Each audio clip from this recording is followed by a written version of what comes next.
मन के मधुबन में तुम चले आओ, मेरी सांसों में अब समा जाओ, दिल के आंगन में प्यार बरसाओ। मन के मधुबन में तुम चले आओ, मेरी सांसों में अब समा जाओ, दिल के आंगन में प्यार बरसाओ।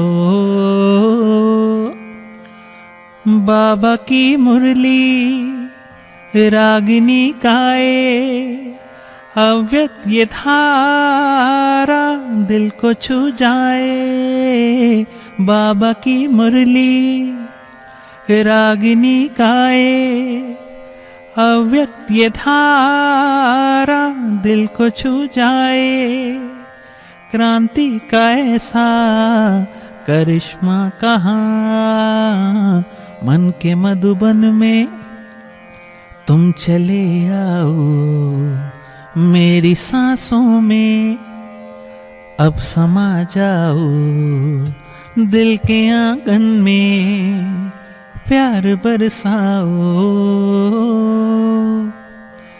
जीवन ये मेरा तेरा वरदान है, एक पल हो के जुदा जीना मुश्किल है। जीवन ये मेरा तेरा वरदान है, एक पल हो के जुदा जीना मुश्किल है। खोजूं जहां में मैं तुम सा कहाँ, मन के मधुबन में तुम चले आओ, मेरी सांसों में अब समा जाओ, दिल के आंगन में प्यार बरसाओ। तेरे एहसानों का ये रंगीन अनुभव देख लो तुम भी जरा प्यार में खोकर। तेरे एहसानों का ये रंगीन अनुभव देख लो तुम भी जरा प्यार में खोकर। क्रांति से हो जाए ये विमल जहां, मन के मधुबन में तुम चले आओ, मेरी सांसों में अब समा जाओ, दिल के आंगन में प्यार बरसाओ। मन के मधुबन में तुम चले आओ, मेरी सांसों में अब समा जाओ, दिल के आंगन में प्यार बरसाओ।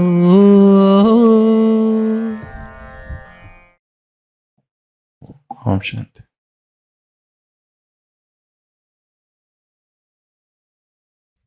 फल बेचने वाले एक व्यक्ति के पास एक चालाक लोमड़ी थी, और वो फल बेचने वाला व्यक्ति जब भी कहीं बाहर जाता था तो लोमड़ी से कहता था कि तुम्हें अलर्ट रहना है, जागते रहना है। जरा भी तुमने यदि देखा कोई आवाज कर रहा है, कोई गड़बड़ कर रहा है, मेरी अनुपस्थिति में कोई भी हलचल हो रही है, कोई भी क्रिया हो रही है, जरूर कोई फल चुराने आया है, तो तुम आवाज करना। उसका घर पीछे ही था, तो कहता था जब भी मैं घर में अंदर जाऊं तुम पहरे पर रहना, अलर्ट रहना, सोना नहीं। एक दिन एक चोर ने उस व्यक्ति को उस लोमड़ी से बातें करते हुए देख लिया। फिर जैसे ही मौका आया वो व्यक्ति अंदर गया घर के। वो फलों की दुकान में लोमड़ी ये व्यक्ति गया और वहां जाके बैठ गया। लोमड़ी ने सोचा मैं आवाज करूं, परंतु आवाज क्यों करूं? ये व्यक्ति कुछ कर नहीं रहा है, केवल बैठा है। और थोड़ी देर के बाद वो जो चोर था वो एक्शन करने लगा सोने की, कि उसे नींद आने लगी। तो लोमड़ी को निर्देश दिए गए थे कि जब कोई क्रिया हो, एक्टिविटी हो, कोई हलचल हो, कोई संदेह वाली घटनाएं हो, संदेहास्पद हो, तब आवाज करना है, तब चिल्लाना है और मालिक को बुलाना है। पर यहाँ संदेहास्पद कुछ है नहीं। ये व्यक्ति आया है और चुपचाप बैठा है और चुपचाप अब सो रहा है। वो व्यक्ति सोने की एक्टिंग करता है, पर लोमड़ी चुप रहती है। और धीरे धीरे लोमड़ी को कब नींद लग जाती है पता नहीं चलता है। जब मालिक आता है और फिर लोमड़ी भी जागती है तो फल गायब। मालिक पूछता है कि तुमने क्या किया? मैंने तुमको कहा था अलर्ट रहना है, जागे हुए रहना है, सोना नहीं है। क्या कोई ऐसी घटना घटी थी? वो कहती है कि ऐसा कुछ हुआ ही नहीं, तो मैं क्या आपको जगाऊं? संदेहास्पद कुछ हुआ ही नहीं। आखिर हुआ क्या? एक व्यक्ति आया, पर वो केवल बैठा था, और बैठना कोई क्रिया नहीं है। वो केवल सो रहा था, और सोना कोई एक्टिविटी नहीं है।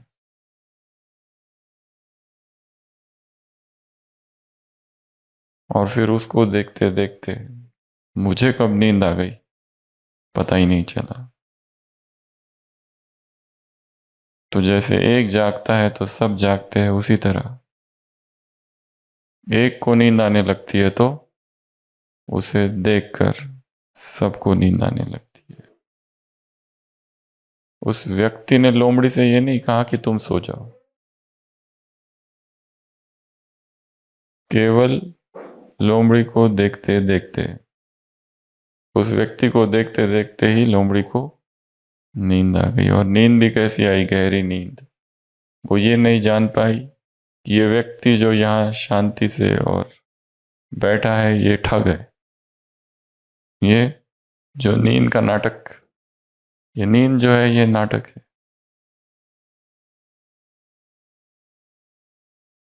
और चोर चुरा ले गया।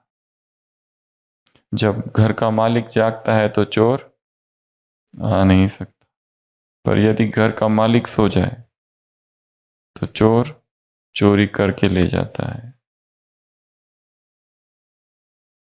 तो हमारे घर का मालिक जाग रहा है या सो रहा है? हम्म। माया भी आती है उसी व्यक्ति की तरह, वो भी बैठती है, वो भी नाटक करती है कि मैं तो खत्म हो चुकी हूं, मैं तो सो रही हूं। और चोर को सोते हुए देख मालिक भी क्या हो जाता है? निश्चिंत, और सो जाता है। और जैसे मालिक सो जाता है वैसे क्या हो जाती है? चोरी। सावधानी जैसे ही हटती है दुर्घटना घटती है। अध्यात्म का एक ही सिद्धांत है,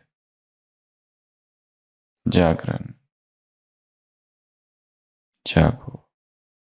पिछली या उससे पहले जो भट्टी हुई थी उसमें हमने वैराग्य दिंडिमा के सूत्र देखे थे, और कहानी भी देखी थी उससे संबंधित, शंकराचार्य, आदि शंकराचार्य द्वारा रचित।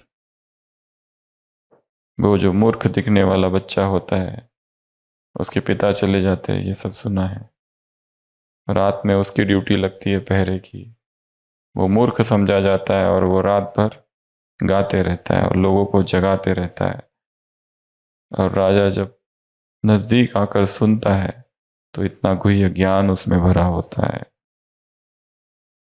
आशा बध्यते लोकम कर्मणा बहुचिंतया आयु क्षीणम न जनाति तस्मात् जागृत जागृत जागृत। लोग इस दुनिया में इच्छा है, कार्यों और कई गुना चिंताओं से बंधे, इसलिए वे नहीं जानते कि जीवन धीरे धीरे क्षय हो रहा है और व्यर्थ हो रहा है, इसलिए जागो, उठो, तस्मात जागृत जागृत। जीवन खत्म हो रहा है हर दिन, हर बर्थडे हमें किधर ले जा रहा है? डेथ डे की तरफ। देह में चोर छिपे हैं जैसे काम, क्रोध और लोभ, ज्ञान को, ये रत्नों को चुराने के लिए, इसलिए तस्मात जागृत जागृत जागृत। कामक्ष, क्रोधाक्ष, लोभाक्ष, देहे तिष्ठान्ति तस्करः, ज्ञान रत्न पचाराय, तस्मात् जागृत जागृत जागृत। एक एक विकार एक एक चोर है, ठग है, महाठग, 5 महाठग, 5 पुराने दुश्मन, 5 विकार, 5 चोर। स्वास्थ्य और धन स्वप्न के समान है, आज है कल नहीं। चिलचिलाती धूप को देखते ही फूल की तरह मुरझा जाते हैं। दिन ब दिन हम इस शरीर के अंतिम दिनों के करीब पहुंच रहे हैं, इसलिए जागृत जागृत जागृत। जीवन कभी भी नष्ट हो जाएगा। इस संसार में एक ही चीज निश्चित है। कौन सी? इस संसार में एक ही चीज निश्चित है। Only one thing is certain. कौन सी? अनसर्टेनिटी, अनिश्चितता। इस संसार में एक ही चीज है तो संपूर्ण सर्टन है, वो है अनसर्टेनिटी। यहां कुछ भी भरोसा नहीं। अभी अभी जो व्यक्ति ठीक है, दूसरे क्षण वो पागल हो जाता है। अभी अभी व्यक्ति बहुत अच्छा है, बीमार। अभी अभी बहुत खुश, दूसरे पल उदास। अभी अभी हम सोचते हैं इससे हमको कितना प्यार करता है, ये दूसरे क्षण धोखा। फ्लक्चुएटिंग है सारा, अनित्य है। अभी अभी ज्ञान के अनुभव सुनाते हैं हमको, इस ज्ञान से ये मिला, वो मिला, ऐसा हुआ, वैसा हुआ, हम बाबा के बन गए, अगले दिन गायब, टाटा बाय बाय, सेंटर में आना ही बंद। संदली पर बैठकर अनुभव सुनाने वाले हैं नहीं। जिन्होंने बाबा से सम्मुख टोली ली, वो रफू चक्कर। जो अनन्य थे, खून से लिख के देने वाले, सब गायब। स्वास्थ्य धन स्वप्न की तरह है, चिलचिलाती धूप को देखते ही फूल की तरह मुरझा जाते। दिन ब दिन हम इस शरीर के अंतिम दिनों की तरफ करीब पहुंच रहे, इसलिए विद्युतः चंचलम आयुष्यम, तस्मात् जागृत जागृत जागृत। तुम्हारे पास कोई मां नहीं है। कौन मां? किसकी मां? तुम्हारे पास कोई पिता नहीं है। कौन पिता? किसका पिता? कोई रिश्तेदार नहीं है। माता नास्ति, पिता नास्ति, नास्ति बंधु सहोदरा है। कोई रिश्तेदार नहीं, कोई भाई नहीं, कोई धन नहीं, कोई घर नहीं। कुछ भी हमेशा के लिए नहीं रहेगा। मृत्यु के बाद कुछ भी आपका पीछा नहीं करेगा। इसलिए तस्मात् जागृत जागृत जागृत। ये सारे बंधन है, ये माँ, ये बहन, ये पिता, ये भाई, ये रिश्तेदार, चाचा, मामा, काका, नानी, बहुरानी, बुआ, जेठानी, देवरानी,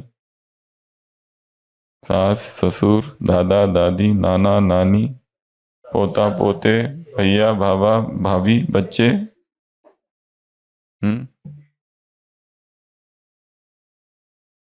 मुंह बोली बहन, मुंह बोला भाई। माता नास्ति, पिता नास्ति, नास्ति बंधु सर्वदा, अर्थो नास्ति, गृहम नास्ति, तस्मात् जागृत जागृत जागृत। कहाँ बंधनों में फंसे हो? किसको क्या बोल रहे हो? ये मेरा, वो मेरा, ये मेरा, मेरा परिवार, मेरा पति, मेरी पत्नी, मेरे बच्चे, मेरा ये परिवार। हमको सब कुछ मिलना चाहिए, सारी वस्तुएं हमें मिलना चाहिए, सारा धन मेरे परिवार को मिलना चाहिए, मेरी बेटी को सब कुछ अच्छा होना चाहिए। कौन बेटी? किसकी बेटी?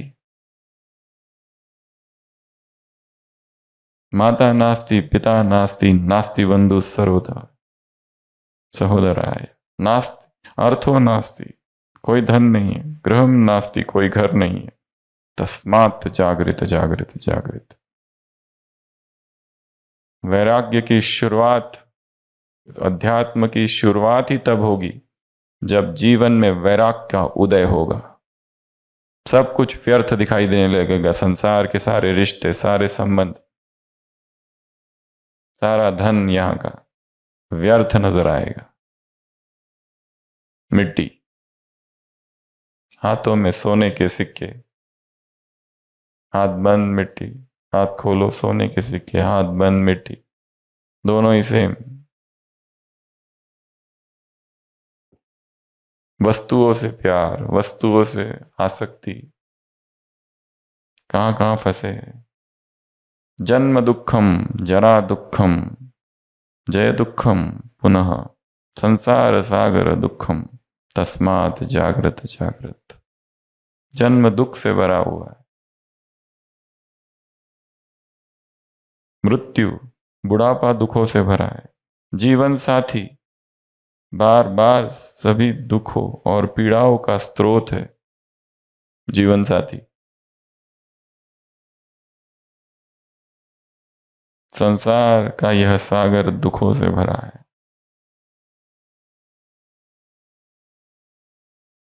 किधर फंसे, किसको अपना कहे, सारे बंधन ही बंधन।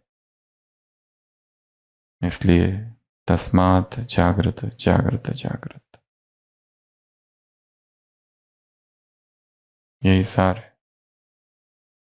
इस संसार को देखते हुए इस संसार की अनित्यता का चिंतन। अनित्य है, क्षणभंगुर है, भंगुर है, विनाशी है। मुरलियों में एक ही चीज बार बार आती है, जो कुछ देख रहे हो वो कुछ नहीं रहेगा, सब खत्म हो जाएगा।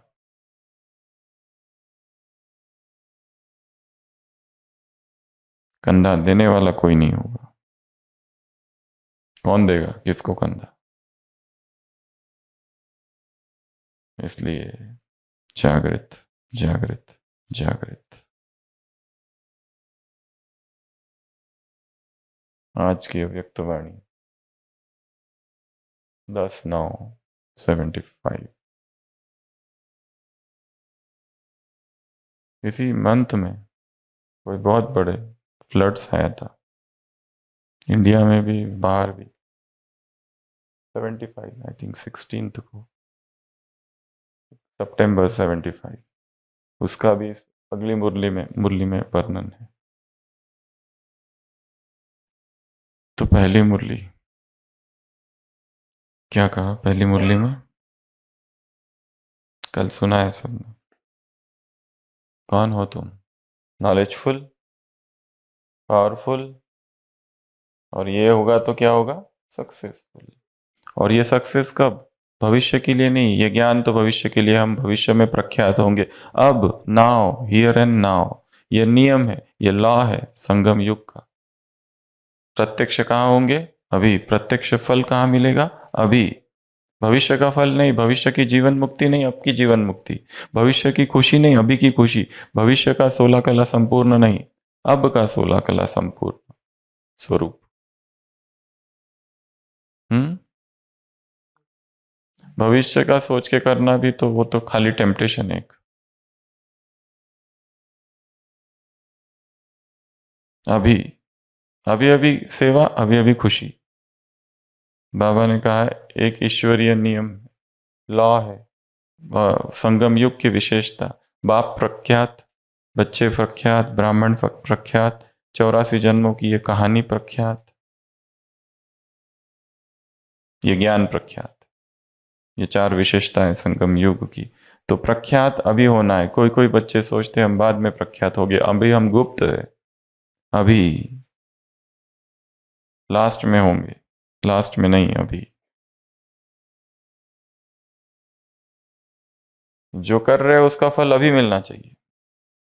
रामायण में दिखाया है, रामायण का युद्ध पूरा हुआ, रावण पराजित हुआ, रावण की हार हो गई, रावण की मृत्यु हो गई। रामायण के युद्ध के बाद श्री राम विभीषण को राजा बनाते।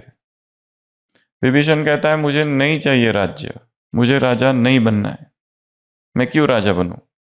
मुझे आपके साथ चलना है। मैं आपकी सेवा करूंगा अयोध्या में। तो राम ने क्या उत्तर दिया, कौन बताएगा? राम एक तर्क देता है विभीषण को कि तुम्हें यहीं रहना है और राज्य करना है। क्यों? तुम मेरे साथ नहीं आ सकते। नहीं। क्यों? विभीषण कहता है मुझे वैराग्य है, मुझे नहीं चाहिए। ये सोने की लंका मेरे कोई काम की नहीं है। मैं आपकी भक्ति करना चाहता हूं, आपके चरणों में रह के। मुझे नहीं चाहिए।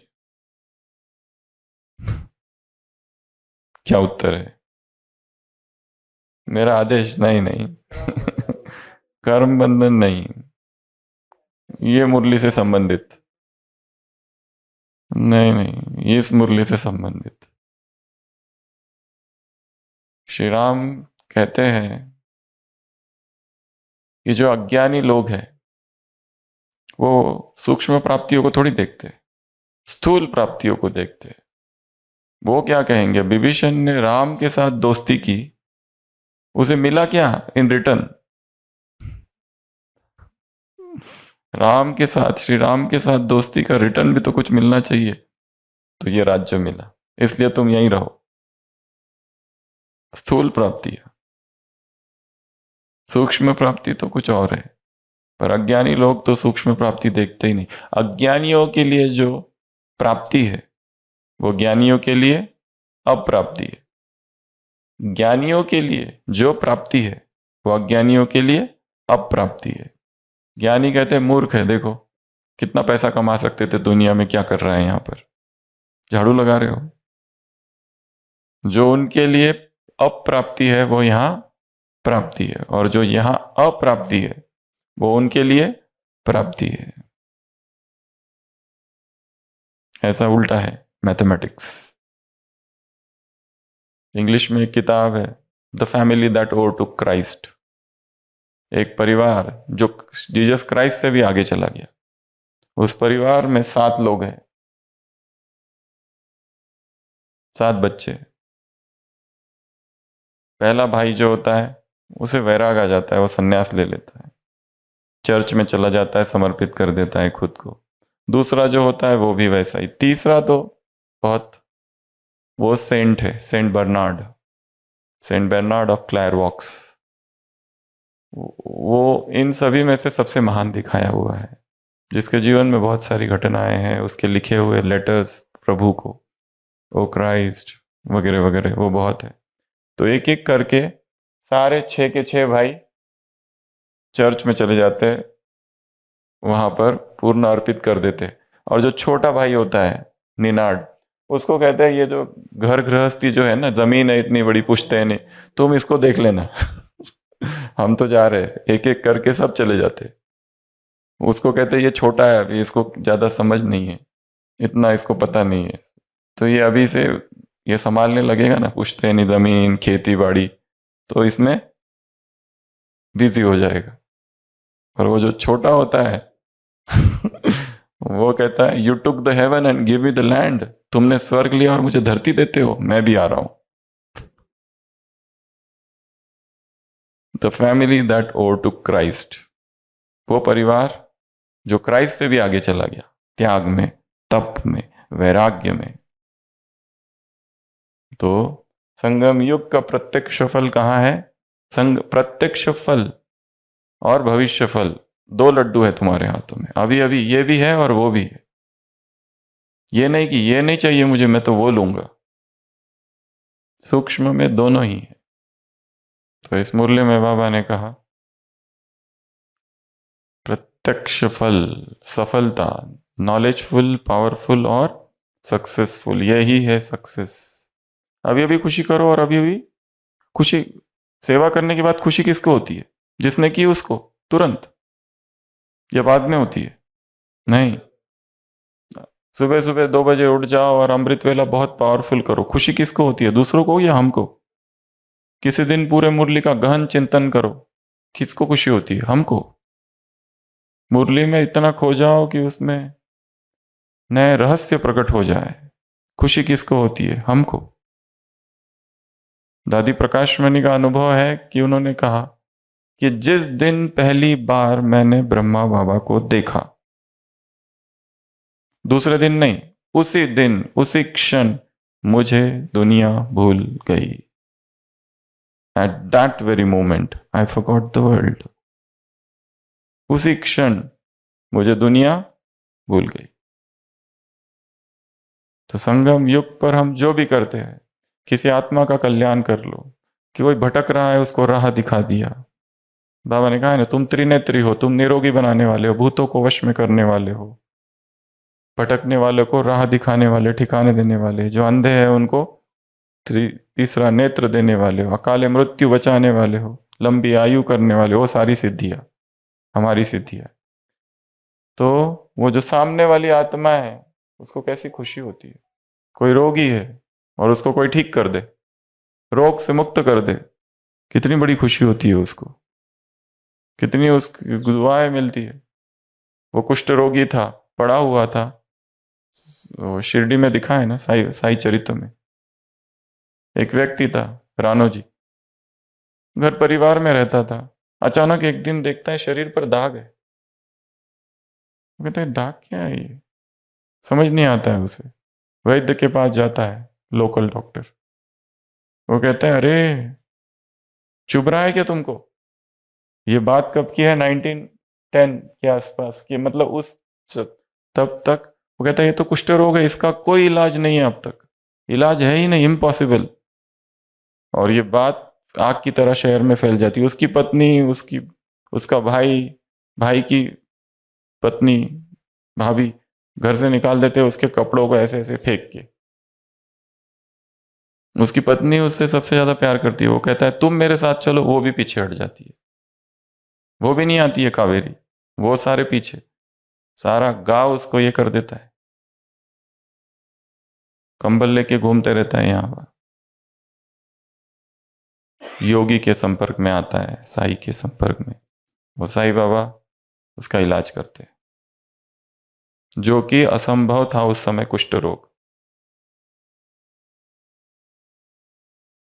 और उसी समय उस एरिया में प्लेग आता है, द ग्रेट प्लेग।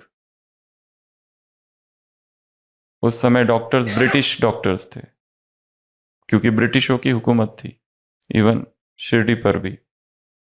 तो दिखाया है कि इसको भी पकड़ के लेके आते हैं वो जो कुष्ठ रोगी होता है, क्योंकि ये बात ब्रिटिश गवर्नमेंट से ये लोग छिपा के रखते हैं, नहीं बताते हैं उनको।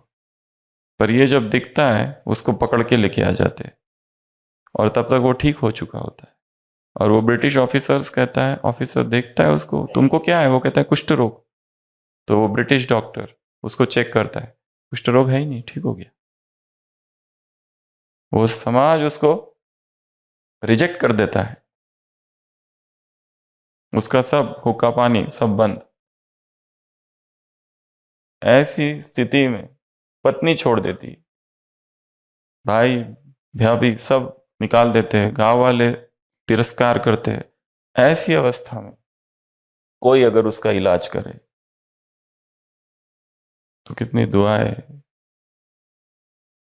उसको मिलती है, उस वैद्य को। तो बाद में नहीं, अभी अभी अभी की, अभी अभी खुशी देना ही, अभी अभी दिया, अभी अभी मिला। यह है संगम युग। तो इस मुरली में बाबा ने कहा, जिन सोया तिन खोया। तुम्हें जागना है। और माया क्या कर देती है, अज्ञान नींद में सुलाती है, मीठी नींद में सुला देती है, अलबेलेपन की नींद में सुला देती है। और ये लिस्ट बनाई है एक 12 लिस्ट, 12 पॉइंट्स की, ब्राह्मणों की निद्रा। बाबा ने कहा इस निद्रा से जागो, जागती ज्योत बनो। उदाहरण किसका दिया, ब्रह्मा का उदाहरण दिया। ब्रह्मा क्या था, अगर इस निद्रा से जागना है तो क्या बनना पड़ेगा, अथक। क्योंकि जब थकावट आती है तब नींद आती है, और फिर व्यक्ति सो जाता है, और नींद में, बेहोशी में पाप होते हैं। जब कोई व्यक्ति जागा हुआ है और यहां गड्ढा है और उसको कहो यहां से चलो, गिरेगा क्या उसमें, नहीं। पर थोड़ा सा बेहोशी में है तब गिर जाता है। तो जब हम जागृत होते हैं तब नहीं गिरते। सबसे पहली निद्रा है ए, आलस, अलबेलापन। आलस आता है, नहीं आज नहीं बाद में, एकदम डल, जैसे एक्सरसाइज एक्सरसाइज करने का आलस आता है, मुरली पढ़ने का आलस आता है, मुरली चिंतन का आलस। चिंतन बहुत, व्यक्ति बैठा हुआ है ऐसा लगता कुछ नहीं कर रहा है, पर चिंतन, थिंकिंग जो है ना, सबसे कठिन काम है संसार का। चर्निंग, थिंकिंग, चिंतन करना, वो भी किसी विषय पर चिंतन करना। तो सबसे पहली नींद कौन सी है? आलस की नींद, अलबेलेपन की नींद। बाबा ने कहा है उस नींद की निशानी है उबासी, इस नींद की निशानी है उदासी। जब ये नींद आने लगती है, जब ये आलस आता है, तब क्या हो जाता है? मन उदास हो जाता है। अमृत वेला छूट गया तो छूट गया, मुरली नहीं पड़ी तो नहीं पड़ी, चिंतन किया तो नहीं किया, छोड़ो, कोई फर्क नहीं पड़ता। देखने वाला कोई है नहीं, बोलने वाला कोई है नहीं। पहले तो था कोई, अभी कोई कुछ नहीं बोलता है, जो करना है करो। अभी कौन किसको बोलेगा? वो टाइम चला गया। जिसको जो करना है वो करो।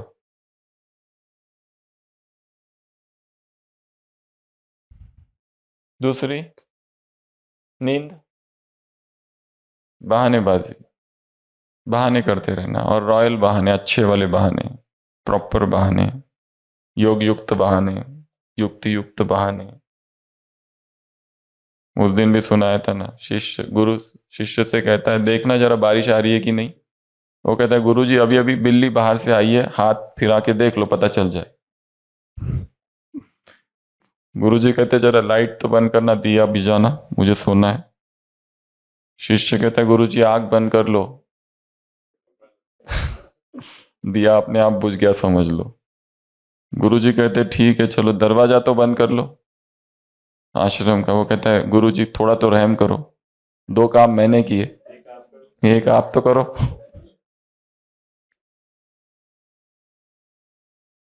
बहाने बनाना, अलग अलग बहाने बनाना, नए नए बहाने बनाना, चिंतन कर करके बहाने बनाना। तो ये जो बहाने हैं, बहाने,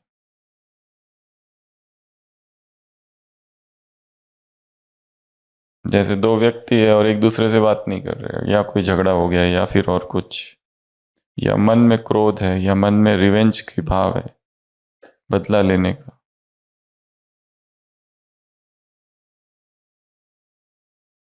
नाराज होना, ये जो अंदर बदले का भाव है, उस बदले के भाव को नाराज होने से ढकते हैं।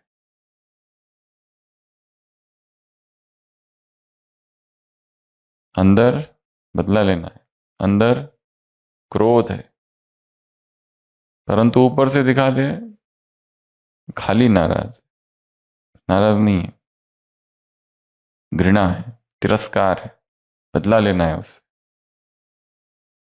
तो व्यक्ति जो होता है ना, ऊपर से कुछ बाहर से कुछ। वो पिज्जा पता है क्या आपको?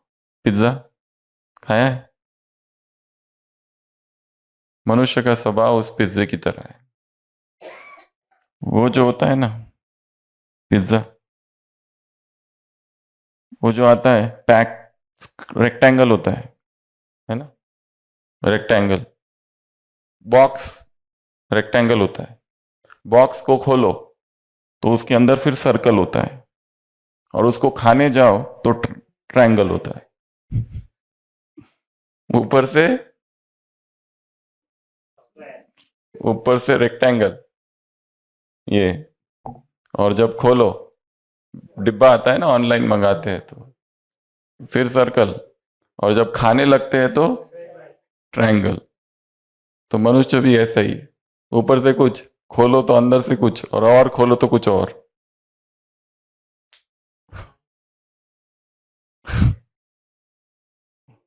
सब अलग अलग है। ऊपर से जो दिख रहा है वैसा बहुत कम ही होता है व्यक्ति। तो दूसरा बहानेबाजी, तीसरा कंफर्ट्स एंड कन्वीनियंस अर्थात सुख और सुविधाएं, साधन सुविधाएं। ये नींद है। इतनी साधन, इतने साधन, इतनी सुविधाएं, सब कुछ प्राप्त है। इसलिए जहां साधनों की अति है, वैराग की क्षति है।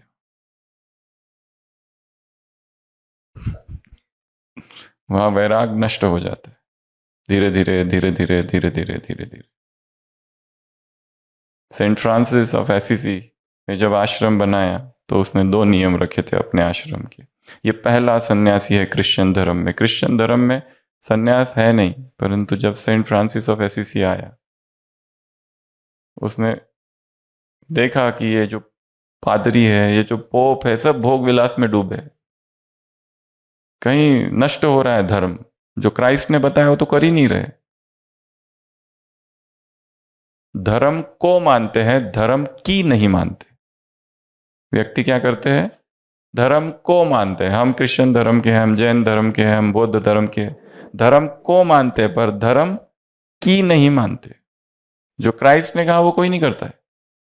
वो तो पैसे ऐंठ रहे हैं, नियम बना रहे हैं, कुछ कुछ कर रहे हैं, कर्मकांड सब कुछ कर रहे हैं। ये करो, वो करो, ऐसा करो, वगैरह वगैरह, सब भोग विलास में डूबे हुए।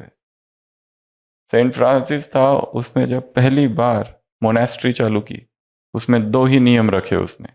एक चैस्टिटी, दूसरा पावर्टी, ब्रह्मचर्य और निर्धनता। ये नियम है। मतलब कोई भी सन्यासी के पास एक पैसा भी नहीं रहना चाहिए, क्योंकि जहां धन आ जाता है वहां पे माया चालू होती है। पर उसी के जीवन काल में दिखाया है, वो जब बाहर जाता है और जब वापस आता है, उसी के गुरु भाई कुछ कीमती वस्तुएं आश्रम में लाके रखे हुए। माया तभी से चालू हो गई थी, उनको तभी से मोह हो गया, आसक्ति हो गई। वो कहता है अब इस सब का पतन होगा धीरे धीरे। धन में प्रॉब्लम नहीं है। धन तो बहुत अच्छी चीज है, धन है तो बहुत अच्छा प्रयोग किया जा सकता, पर उसके प्रति जो लोभ है वो प्रॉब्लमेटिक है। और उससे जो कंफर्ट्स आते हैं, ये साधना को खत्म कर देते हैं। एसी रूम में बैठ के अशरीरीपन का अभ्यास अच्छा होता है।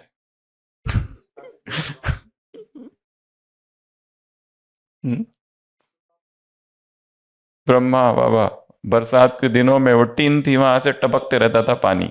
बाबा को कहा कि बाबा ये बन चुका है, ट्रेनिंग सेंटर तो बना नहीं था, बिल्डिंग बन। हाँ, तो बाबा को कहा आओ। आए क्या? नहीं, वहीं रहे। वो पानी की आवाज, टपकता हुआ पानी।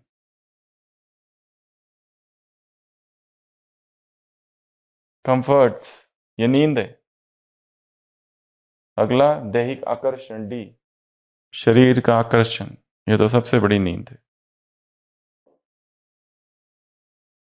देह, देह के संबंध, देह की वस्तु, देह के पदार्थ, देह के भोग, देह की इच्छाएं, देह का देश, देह की भाषा, देह के वस्त्र, देह की सुंदरता, देह के ये सब देह से संबंधित। दैहिक आकर्षण, देह का आकर्षण निर्माण हो जाता है। जैन धर्म में एक मुनि दिखाया है, नेमी कुमार, जैन भिक्षु, अत्यंत वैरागी। उसके जीवन में दिखाया, वो जब युवा था उसकी शादी हो रही थी और वो बहुत खुश था, अपनी पत्नी के बारे में सोच रहा था, आंखें बंद कर कर स्वप्न देखते रहता था, मैं, मेरी पत्नी, राजुल उसका नाम था। और जब ये सब चल रहा था, शादी का अवसर आया, सब कुछ हुआ, समारोह चल रहा है, लोग आए हुए हैं, अतिथि आए हुए हैं, और उसे अचानक आवाज सुनाई देती है, बहुत करुण आवाज। वो कहता है ये आवाज कैसी है? उसे पता चलता है कि वो जो बलि चढ़ाने वाले हैं जानवरों की, समारोह एज ए सेलिब्रेशन, शादी के मौके पर। वो कहता है क्या?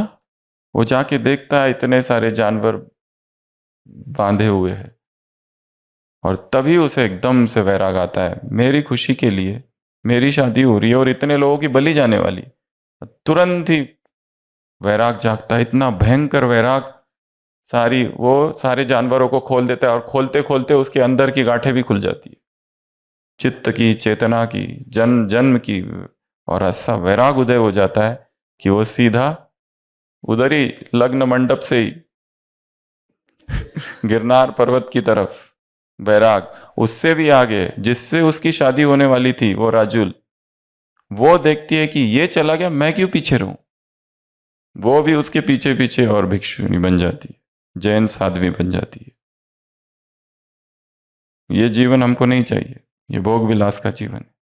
हमें वैराग्य चाहिए, तपस्या चाहिए, उसी में ही परम आनंद है। वैराग्य सबसे बड़ा भाग्य है, वैराग्य सबसे बड़ा सुख है। आसक्तियों में बड़ी बेचैनी है। मेरा बेटा, मेरी बेटी, उसके साथ कुछ होता है तो इधर कुछ होता है, बेटे के साथ कुछ होता है तो माँ को कुछ होता है।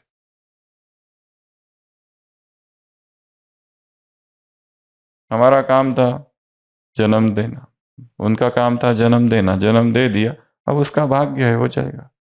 वो भाग्य लेकर आई है आत्मा। हम चाहे कुछ भी कहे, किसी को कुछ बनाना चाहे बना सकते हैं क्या? कुछ नहीं कर सकते हम। हमने देखा है छोटे छोटे बच्चे सेंटर पर आने वाले, संदली पर बैठ के जिन्होंने मुरलियां चलाई, जो बड़े बड़े लोगों को ज्ञान समझाते थे, छोटे छोटे बच्चे, आज वो है ही नहीं, पूरा मायावी दुनिया में है। कोई तो छोटे छोटे हैं, अभी हमको पता चला उनकी शादी भी हो गई, उसके बच्चे भी हो गए। हमने कहा वो तो इतना छोटा सा था, और कोई कोई तो विरोध में चले गए। किसी को कुछ बता नहीं सकते। माँ बाप को इतना गर्व था, हमारा बेटा, हमारी बेटी, ये देखो कितना ज्ञान सुनाती है। बाद में इरिटेबिलिटी, क्या क्या चालू हो गया, वो उनके दोस्त अलग, उनकी दुनिया ही अलग। हम्म। अगला, इलेक्ट्रॉनिक्स, तो दैहिक आकर्षण, ये सारी देह की ब्यूटी जो है ना, सब नष्ट होने वाली, कुछ नहीं रहेगी। इलेक्ट्रॉनिक्स, डिजिटल माया, ये सबसे बड़ी माया है इस समय। ये सबसे बड़ी नींद है, डिजिटल स्लीप, सोते रहता है व्यक्ति। हम्म। आध्यात्मिक रीति से सोते रहते हैं। कल भी एक पेशेंट आई थी, कह रही थी, हमारी उसकी मम्मी भी साथ में थी, कह रही थी ये माता मम्मी पूरी रात भर सीरियल देखती रहती है, और वो भी लाइट बंद करके, मोबाइल में आंखें आंखें उसकी ये हो रही है, इसको कुछ समझाओ, और बीपी बढ़ रहा है। और सीरियल्स में भी कितने, क्योंकि आप दूसरी कहानी में इन्वॉल्व हो रहे हो, जो कि काल्पनिक है, अनरियलिस्टिक है, उसका वास्तविक जीवन से बहुत कम संबंध है, उसमें बहुत सारा मसाला डाला हुआ है। वास्तविकता बिल्कुल ना के बराबर है, उसमें जो इमोशंस और जो बातें बताई जाती है वो एंटरटेनमेंट के लिए, पर उसमें इन्वॉल्व हो जाते हैं, फंस जाते हैं, दुखी, और फिर, और वो उसमें एक एडिक्शन है। क्योंकि सीरियल जो होता है, एक एंड जहाँ होता है, क्लाइमैक्स में एंड होता है, ताकि उत्सुकता बनी रहती है अगला एपिसोड में क्या है, अगला क्या है। जैसे एंड होगा, पीछे हाथ रखा, अब किसने हाथ रखा, टू बी कंटिन्यूड। अब वो नहीं दिखाएंगे।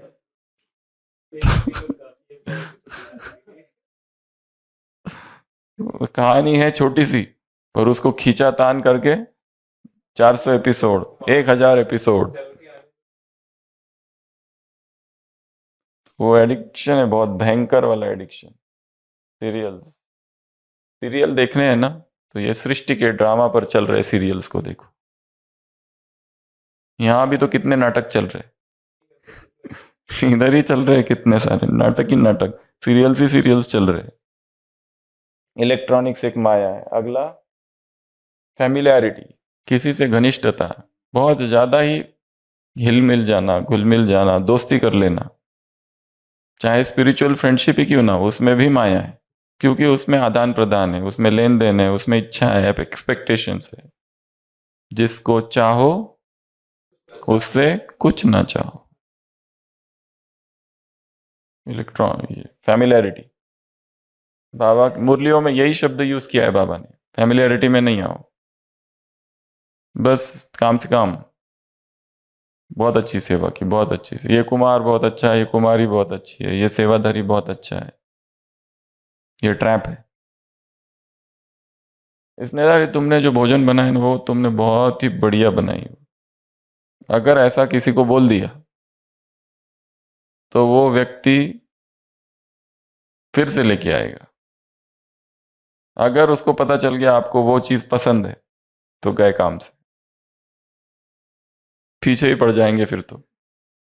आपने कहा था ना आपको ये पसंद है, तो आपके लिए लेके आए।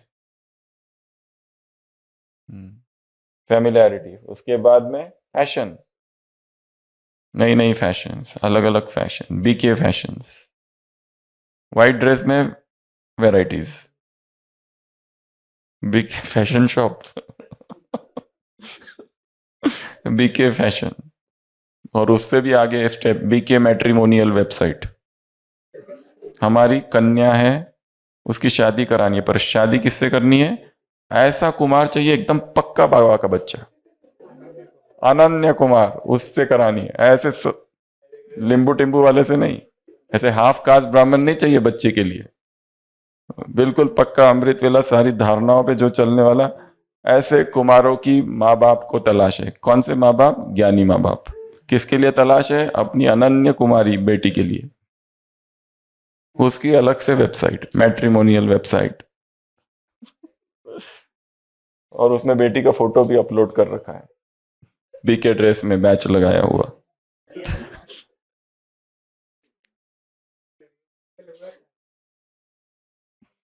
ये फैशन, नई नई फैशंस। अगला फूड, ये तो बहुत बड़ी माया है। डूबा हुआ है संसार फूड में, छोक वाटिका में।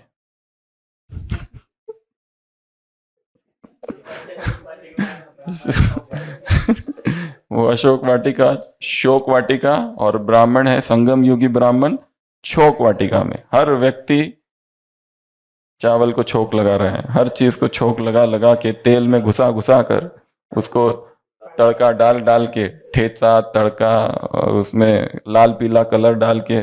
सफेद पसंद नहीं आता है चावल, ऐसी सिंपल वाली दाल में क्या मजा है? उसमें तरह तिखट। लाल दिखना चाहिए पूरा, ऐसा तेल तैरते हुए दिखना चाहिए। वो है विषय सागर वैतरणी नदी, ये है तेल सागर नदी, जिसमें ब्राह्मण है। तो ये फूड, ये भी एक निद्रा है। किस लिए जी रहे? खाने के लिए या जीने के लिए खा रहे? ये प्रश्न पूछना है अपने आप से। और ये इतने सस्ते नहीं है भोग। भोग की कीमत रोग से चुकानी पड़ेगी। भोग की कीमत रोग से चुकानी पड़ती है। भोग इतने आसान थोड़ी ना है। खा लिया और बहुत बहुत अच्छा लगा, वो अपने साथ बहुत कुछ लेके आते हैं। अगला है फेम, नाम मान शान प्रसिद्धि। इस मुरली में बाबा ने कहा है ईश्वरीय लॉ क्या है? जो सिद्ध करता है वो कभी भी प्रसिद्ध नहीं हो सकता। यह ईश्वरीय लॉ है, इस मुरली में कहा है, मेन लाइन है इस मुरली। तो फेम की इच्छा, मैं प्रसिद्ध हो जाऊं, मेरा नाम हो जाए, सब लोग मुझे जानने लगे, मानने लगे, सुनने लगे। ये सब जो है ट्रैप है बहुत बड़ा माया। The desire for fame is the worst of all the desires. Swami Vivekananda ने कभी कहा है, the desire of fame is the worst of all the desires. जब ये इच्छा उत्पन्न हो जाती है तो दिखावा आता है, एग्जीबिशन आता है, शो ऑफ आता है। अंदर का जो असली आदमी है वो धीरे धीरे खत्म होने लगता है, आर्टिफिशियल हो जाता है, शॉपकीपिंग आ जाती है, सब बेचने लगता है,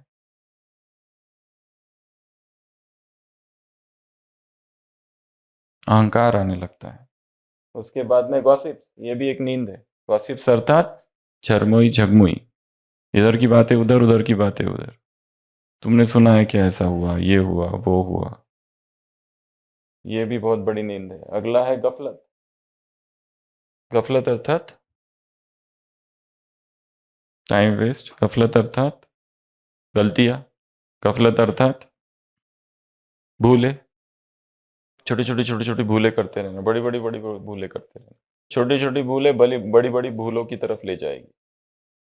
अवज्ञाएं करना, अमर्यादाओं पर चलना, अमर्यादा है, अवज्ञा है, गफलत। अब गफलत नहीं करो, शांति स्तंभ पर लिखा है। समय कम है। और लास्ट में है एक और नींद है, HSP, हाईली सेंसिटिव पर्सनैलिटी। इसको बाबा कहते हैं छुई मुई। छुई मुई अर्थात नाराज होना, रूठना, उदास होना, बात बात पर मुंह फुलाना, किसी ने कुछ कह दिया। ये कांटों का जंगल है और सब क्या लेके खड़े हैं? कांटे। स्वयं भी और कांटे लेके चुभाएंगे नहीं क्या? चुभाते रहेंगे। तो ये सोचना कि यहाँ मुझे कोई कुछ कहे ना, कोई कुछ बोले ना, ऐसा नहीं हो सकता। तो इतना कमजोर नहीं हो जाना, HSP नहीं बन जाना है, छुई मुई नहीं हो जाना, टच मी नॉट ना बन जाना, इतना सेंसिटिव नेचर नहीं हो जाना है। यहाँ तो अपने नेचर को मजबूत बनाना है, शक्तिशाली बनाना है, चिकना घड़ा भव। छोटी छोटी बातों में नाराज होते रहेंगे तो आगे कैसे बढ़ेंगे? ये मार्ग तो सब कुछ निंदा स्तुति जय पराजय, स्थित प्रज्ञ योगी बनने का मार्ग है।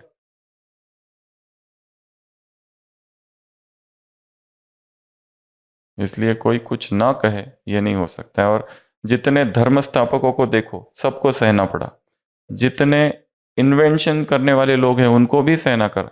इस संसार में दो पवित्र आत्माएं आई है, एक वो जो धर्म स्थापक, और दूसरी इन्वेंशन करने वाली, जिन्होंने आविष्कार किया चीजों का। उनकी मंशा बहुत प्योर थी और वो बहुत प्योर आत्माएं थी, क्योंकि उस प्योरिटी के आधार पर ही उन्होंने इन्वेंशन की। परंतु बाद में जो दो आत्माएं उन्होंने उसका दुरुपयोग किया, वो एक अलग बात है। तो उनको भी बहुत सहना पड़ा। आप अगर मेडिकल का इतिहास स्टडी करो, मेडिकल साइंस का, उसमें पैरासेल्सस, ये सारे जो लोग हैं जिन्होंने वैक्सीन ये सब बनाया, कितनों कितनों ने खुद पर एक्सपेरिमेंट किए, और बाद में संसार, और कितनों का तो इतना विरोध हुआ, इतना विरोध हुआ कि कितनों को मार दिया गया। ये कहां से थियरी लाई बैक्टीरिया की, वायरस की? ये तो सारे बीमारी हो रही है दैवी प्रकोप के पर कारण, तुमने ये कहां से लाया माइक्रोस्कोप? और उनको सजा दी गई, किसी को मार दिया गया, सबको सहन करना पड़ा। तो ये हो नहीं सकता कि इस दुनिया में हम रहे और कोई कुछ ना बोले। सुकरात ने क्या किया? उसको जहर पिला दिया। मंसूर को क्या कर दिया? मंसूर के तो टुकड़े टुकड़े कर दिए, सूली पे एक एक टुकड़ा, एक एक शरीर के अंग अंग टुकड़े टुकड़े कर दिए। जीजस को क्या किया? सूली पे चढ़ा दिया।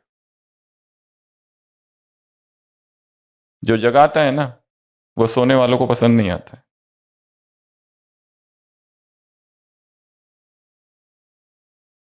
वो काटते किसको है? मुर्गे को। क्यों? क्या करता है वो? दोष क्या है मुर्गे का? जो जगाता है। क्योंकि जब हम गहरी नींद में हैं, सोचो हम सो रहे हैं और कोई आके कहे उठो उठो, तो उसको प्यार करते हैं क्या हम? प्यार करते हैं। और भगवान ने वही तो काम किया है। इसलिए आधे लोग तो भगवान के विरोधी बन गए थे, क्योंकि उसने जगाने का काम किया ना। उठो, जागो, ये विकार निद्रा है, ये भोग विलास निद्रा है, ये सब निद्रा के प्रकार है। तो कितने देखे हमने? 12। पहला, आलस, एक बहुत गहरी नींद है, इससे बाहर निकलो। ये निशानी है, इस मुरली में भी कहा है बाबा ने, आलस और अलबेलापन। दूसरा, बहानेबाजी, there is not to reason why, there is but to do and die. कहानी नहीं बनाओ, बहाने मत बनाओ, ये हुआ वो हुआ, ऐसा हुआ वैसा हुआ।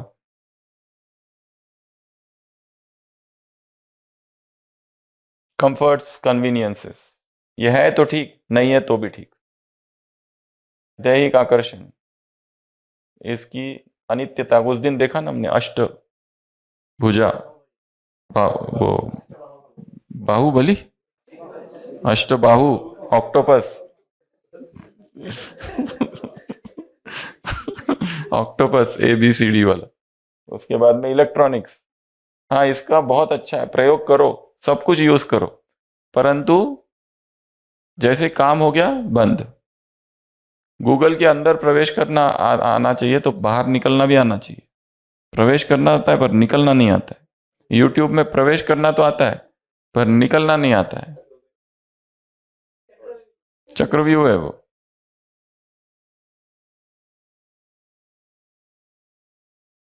अगला, फैमिलैरिटी, काम से काम, ना भाई देखो ना बहन, ना मेल ना फीमेल, एक्सीडेंट। फिर फैशन, ये फैशन से कुछ नहीं मिलना है, दिखावा है ये। और फैशन करते कौन है? सुंदर किसको बनना है? मतलब सुंदर नहीं, फूड, फूड पर संयम। जिसने फूड की इच्छा को कंट्रोल में नहीं रखा है वो बहुत भटकेगा, क्योंकि जो भोजन बनाएगा उसमें फंसते, जो भोजन बनाएगा उसमें बहुत ज़्यादा आसक्ति हो जाती है, फिर उसको रिटर्न में कुछ देना पड़ता है। बहुत सारी चीज़ें हैं इसमें, इतनी सारी बातें जुड़ी हुई है। बीमारी तो एक बात है केवल, पर दूसरे और बहुत सारे बंधन है। चोरी करता है व्यक्ति, झूठ बोलता है इसके लिए, चाहिए खुद के लिए और कहेंगे वो सेंटर के लिए थोड़ी टोली। छोटे छोटे झूठ भोजन से जुड़े हुए हैं। पेट तो पापी पेट, नाम ही क्या है संसार में, पापी पेट का सवाल। आज का है पेट क्या कराता है? पाप कराता है। पाप का रास्ता ये इधर से चालू होता है। अगला, फेम।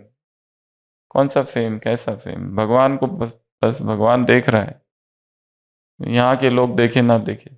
और ये देख के भी क्या करेंगे? ये लोगों की मेमोरी कितनी शॉर्ट है, शॉर्ट टर्म मेमोरी लॉस। संसार के लोग आज याद है कल भूलते हैं। फिर गॉसिप्स, इधर की बातें उधर, उधर की बातें इधर, ये नींद है।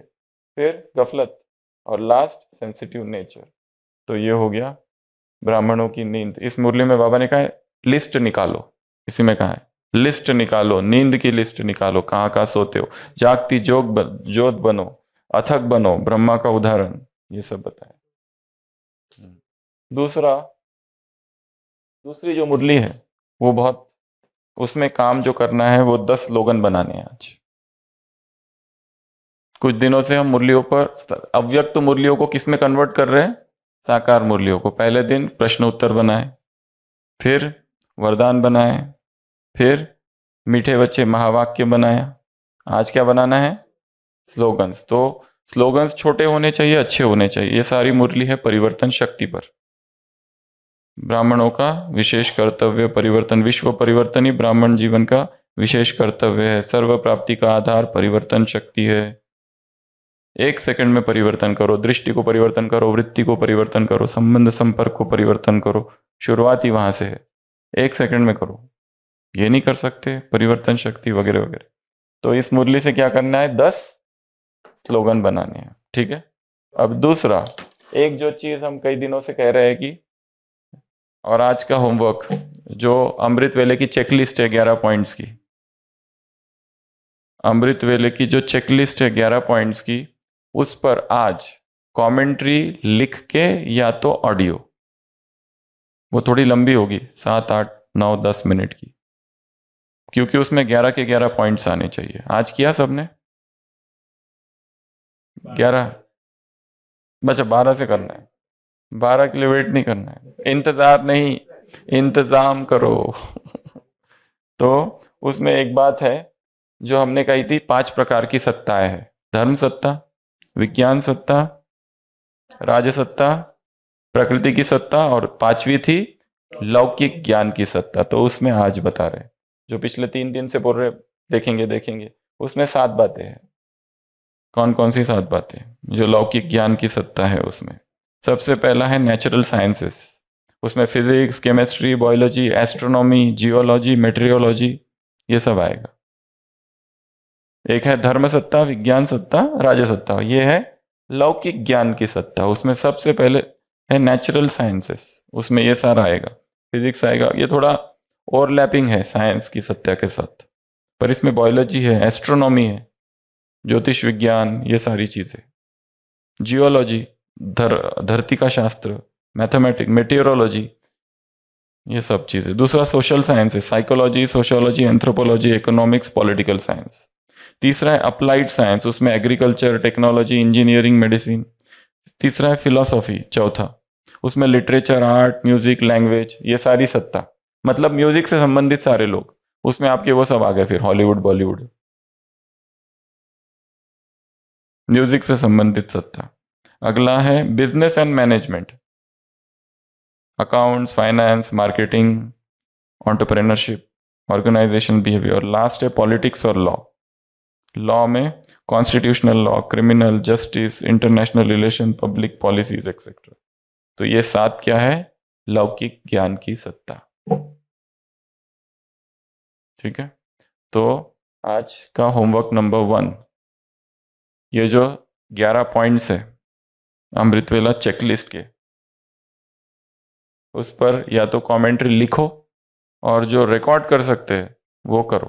तो उसमें शुरुआत कहाँ से करेंगे? पहले 5 इंद्रियों को सकाश, और ये सकाश का जो कार्यक्रम है अमृतवेला, शुरुआत यहाँ से नहीं करना है, नहीं, पर शुरुआत पहले तो बाबा से जोड़ने से करना है। पहले योग, वो सारे योग जो बोले थे ना, बाबा से रूरियान, दृष्टि, वरदान, वो सारा बाबा से संबंध, सूक्ष्म वतन, परम धाम, ये लास्ट 10-15 मिनट्स अमृत वेला करने हैं।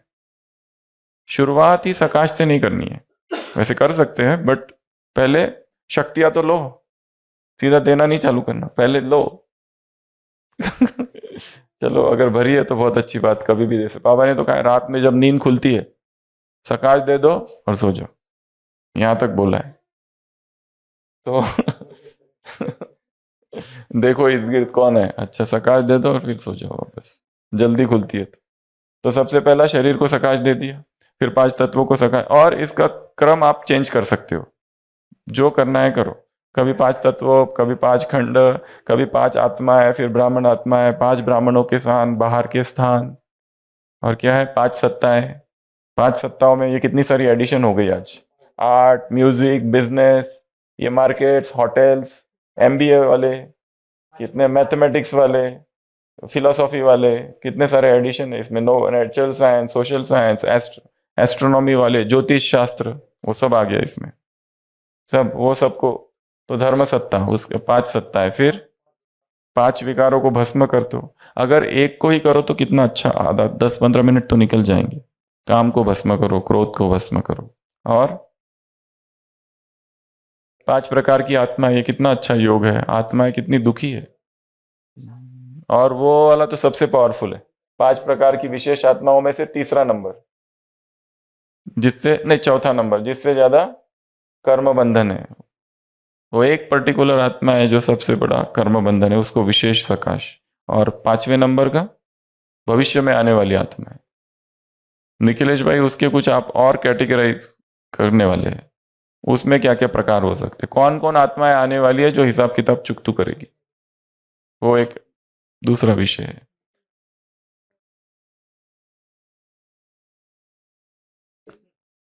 वो इसमें आएगा, धर्म सत्ता, विज्ञान सत्ता, और ये इसमें ये वाली जो सत्ता है लौकिक ज्ञान की सत्ता वाले, दुखी आत्माएं, अशांत आत्माएं, भटकती भटकती हुई आत्माएं, राह से भटक गए, दिग्भ्रमित हो गए। हाँ एक ही है, एक जो शरीर में है और एक जो शरीर से बाहर है, 2 प्रकार की आत्मा है जो भटक रही है, शरीर में और शरीर से बाहर वाली।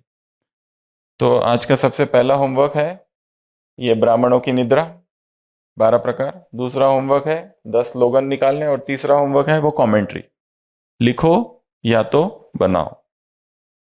बहुत लंबी नहीं बनानी है क्योंकि इतना बड़ा है वो, तो 5-10 मिनट में पूरा हो जाना चाहिए। अच्छा कुछ, हाँ, चांद वो नींद कर रहा है।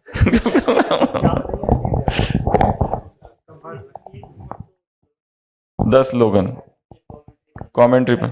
तीसरा ये नींद, इसको रिवाइज करने 12 प्रकार, ABCDEFGH सुनाएंगे। अच्छा।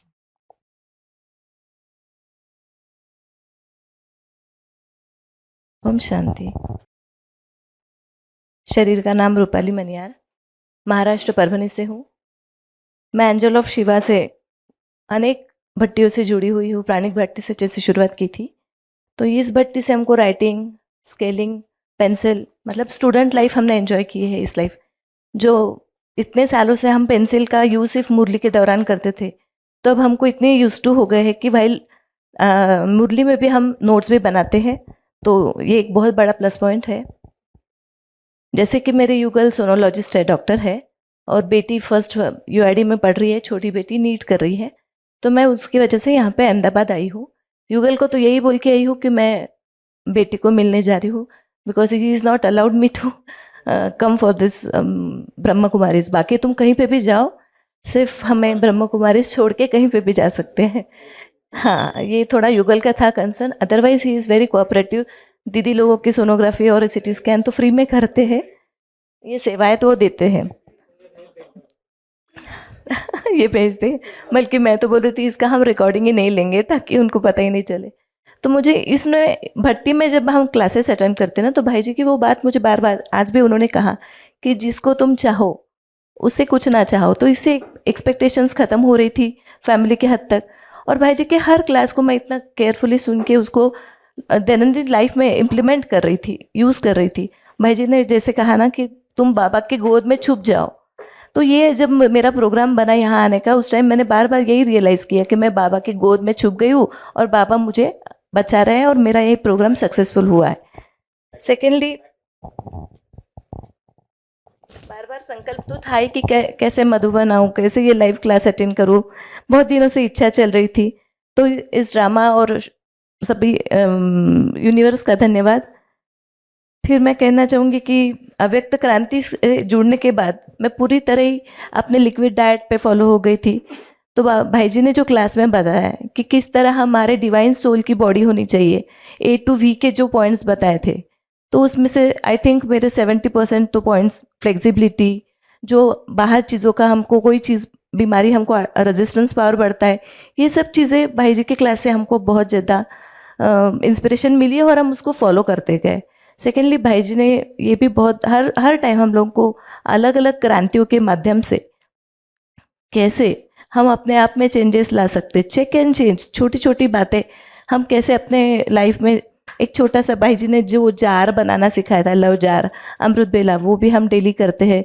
फिर वाइल पानी पीते समय मेडिटेशंस, पानी को चार्ज करके मेडिटेशन भी करते हैं। फिर कोई भी मुरलियों का, अव्यक्त वाणियों का आह्वान करना, और फिर खुद को अफर्मेशन से भरपूर करना, और फिर बाद में मुरलियों का आह्वान करके उसमें विदाउट लिपसिंग एंड वाइल जो म्यूज़िक बजती है वो म्यूज़िक के साथ रीडिंग करना। ये छोटी छोटी टिप्स अलग अलग लोकेशन मेथड से, उस मेथड से कैसे अव्यक्त वाणियों को हम दिमाग में रख सकते हैं, जो हमारे लिए बहुत डिफ़िकल्ट टास्क था। So thank you all angel of group, भाई जी जो क्रांतिकारक के रूप में हम सबके लिए आए हैं। So salute to all angel of group, बहुत बहुत धन्यवाद आप सभी का। इसी तरह हमारी एक रिक्वेस्ट थी, जो भाई जी के पेंडिंग प्रोजेक्ट है, जैसे उन्होंने बताया था कि गीता पे और 7 डेज़ का कोर्स डिटेल, उसका तो हमें इंतज़ार रहेगा। सिर्फ हम ये रिक्वेस्ट करना चाहते हैं कि आपने ज्ञान तो हमें, ज्ञान में तो बहुत परफेक्ट, मतलब इतनी लगन से हम बैठ रहे हैं, तो I am requesting you to please कि हमको आप योग के तरफ भी ज़्यादा ले जाए। आपने जैसे अशरीरीपन का हमको अभ्यास बहुत सिंपल से बताया कि सिर्फ ब्रीदिंग को कॉन्सेंट्रेट करो, तो हमारी यही इच्छा थी कि आप लाइव क्लास भी उसके लिए स्पेशली लो, तो हमारे लिए वो थोड़ा सरल हो जाएगा। थैंक यू भाई जी, think for it. Om Shanti.